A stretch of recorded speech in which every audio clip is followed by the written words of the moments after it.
Endi o'sha narkotiklarni, o'sha giyohvandlarni prezidentlik kissasiga solinglar.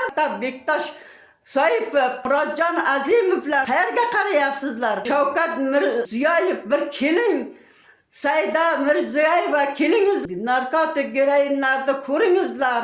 Bular uchun qonun yo'q bularga. Endi uyimga faqat qurol qo'yishlaring qoldi. Sizlarning qanday nayranglaring qoldi?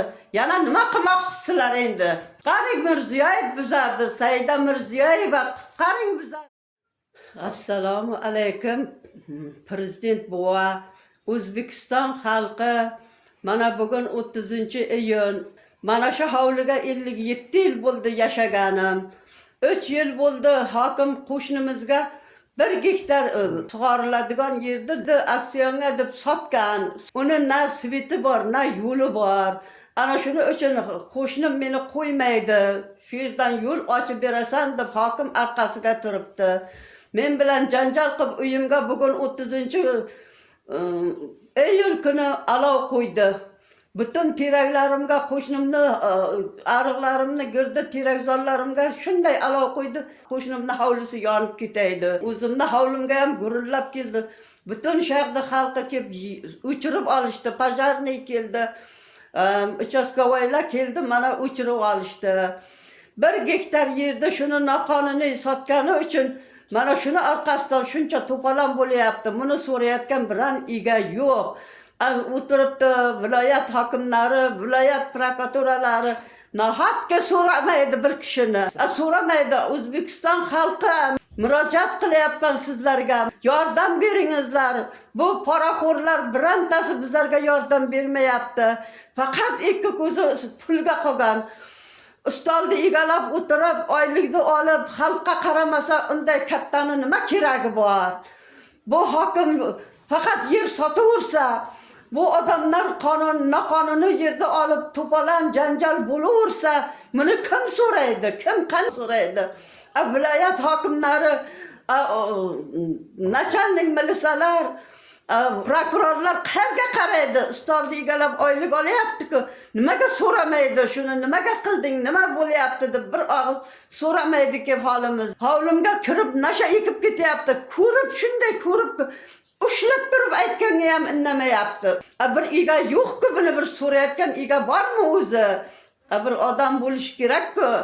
2025-yil 28-dekabr kuni uyimga 7 ta qutiga narkotik modda qo'yib ketdi. Lekin buni borib prokurorga, tergovchilarga murojaat qildik. 1 gektar sug'oriladigan yerda olgan uchun mana shu ishlar bo'lib yotdi. Buni orqasida hokim turibdi. Hokim buva, nima qilasiz shunchalar meni qoqshatib? Bir kun o'zingiz ham qoqshab qolarsiz hokim buva. Ustolni egallab oylikni olasiz. Haqiqatga yuring, haqiqatga prezidentga qarshi bormang sug'oriladigan yerlarni sotib. Bizlarni shuncha xalqni qoqshatasiz, qo'rqmaysizmi xalqni qoqshashidan? Prezident buva, keling bütün Shahrisabz xalqiga ozgina bo'lsa ham yordam bering. Saida Mirziyoyeva, menga yordam bering. Endi men 80 yoshimga shu ishlarni qilarmidim? Oylik olib o'tirganlar, ustol egallab o'tirganlar, oyligini olgan poraxo'rlar ozgina bo'lsa ham insofga kiringizlar. Prezidentim kelib hal qiling shularni. Qashqadaryoga ozgina bo'lsa ham yordam bering. Bir so'rang Saida Mirziyoyeva, siz ham kelib bir so'rang bu xalqdan. Qashqadaryo xalqiga ega yo'q. Kattalari so'ramaydi hech qaysi. Nima bo'lding, nima qo'yding demaydi. Yordamga keling menga o'xshagan xalqqa. Mana bugun 30-iyul kuni uyimga, hovlimga olov qo'yib o'tiribdi. Kattagina yordam qilingizlar.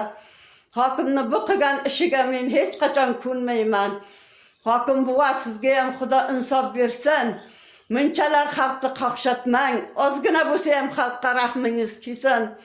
Sizni oldingizga ham bordim. Shunday dedim, aytdingiz betimga qarab.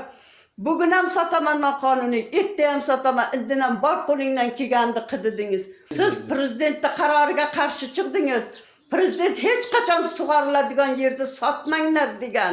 Siz sotdingiz. Sug'oriladigan 1 gektar yerda Samat Hasanov sotib yubordi, prezidentga qarshi sotdi. Nimaga Bektosh Soipov siz buni qani uni javobgarligi? Nimaga buni oldini olmaysiz? Mana sotgan uchun ham 1 gektar sug'oriladigan yerda Samat Hasanov mana tuman hokimi sotib yubordi. Nimaga bunga chora ko'rmaysizlar? Qani chora ko'rganlaringiz? Bektosh Soipov qani ko'rgan chorangiz? Ustolga o'tirganlar oyligini olib shitib sotaverami prezidentga qarshi borib? Bu prezidentga xalqning otasi.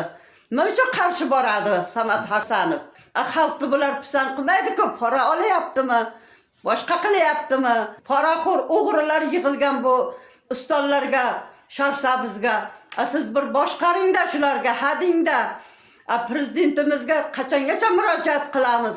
Sharsabiz hokimi Samat Hasanov mana 1 gektar sug'oriladigan yerni sotdi. Mana shu yerga na yo'li bor, na sveti bor. Hech narsasi yo'q joyda prezidentga qarshi sotdi, ber sug'oriladigan yerida.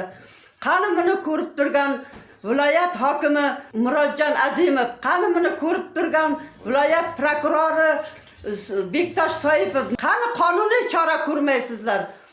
Bularga ham bir qonun bordir-da, qonuniy chora ko'rasiz. Nima uchun qonuniy chora yo'q? Kim pora olyapti? Butun xalqni ezib prezidentga qarshi chiqqanlarga nima uchun chora yo'q? Qonun yo'q. Prezidentga qarshi chiqqanlarga nima uchun chora ko'rmaysizlar? Qani qonun? Qonun bormi shularga ham? Qonun hamma uchun barobar deysilar, lekin qonun ko'rmaysizlar. Kim pora olyapti? Qonuniy chora yo'q. Qonunni kim ko'radi? Kim buni qonuniy qiladi? Nima uchun o'tiribsizlar ustolda rahbar bo'lib oylik olasizlar, lekin chora ko'rmaysizlar, xalqqa qaramaysizlar? Murodjon Azimov, viloyat prokurori Bektosh Soipov, nimaga qaramaysizlar? Qaranglar-da bizlarga ham. Qani bu pora olyapsizlarmi? Nima qilyapsizlar ustolga o'tirib? Qani qonun? Nimaga hammaga barobar emas?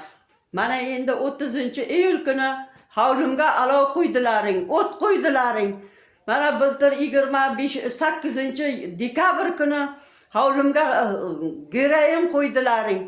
Hovlimga o'zim yo'q kuni, hech kim yo'q kuni hovlimga 2 mashina odam kelib bostirib kirdi.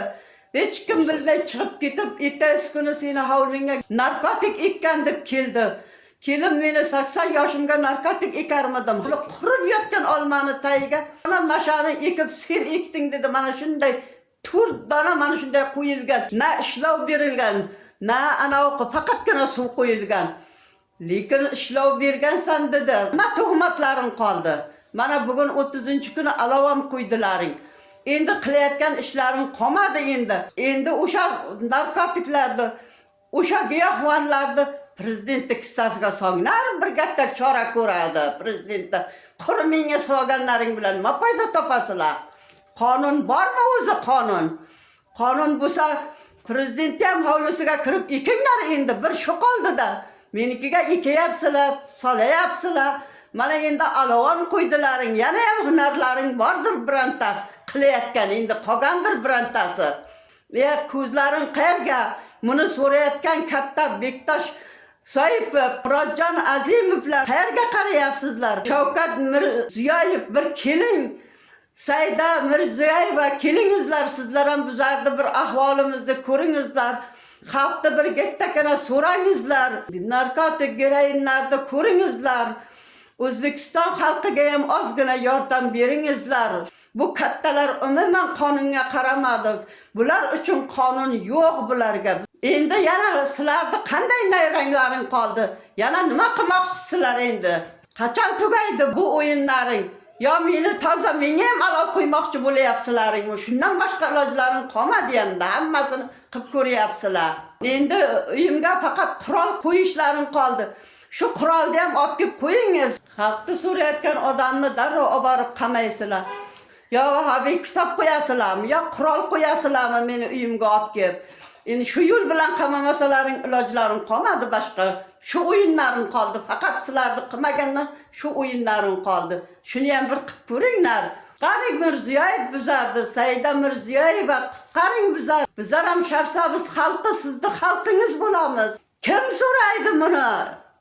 Mirziyoyev kim so'raydi buni? So'rayotgan odamning o'zi yo'q-ku. Saida Mirziyoyeva so'rang bizlar degan ahvolimizni.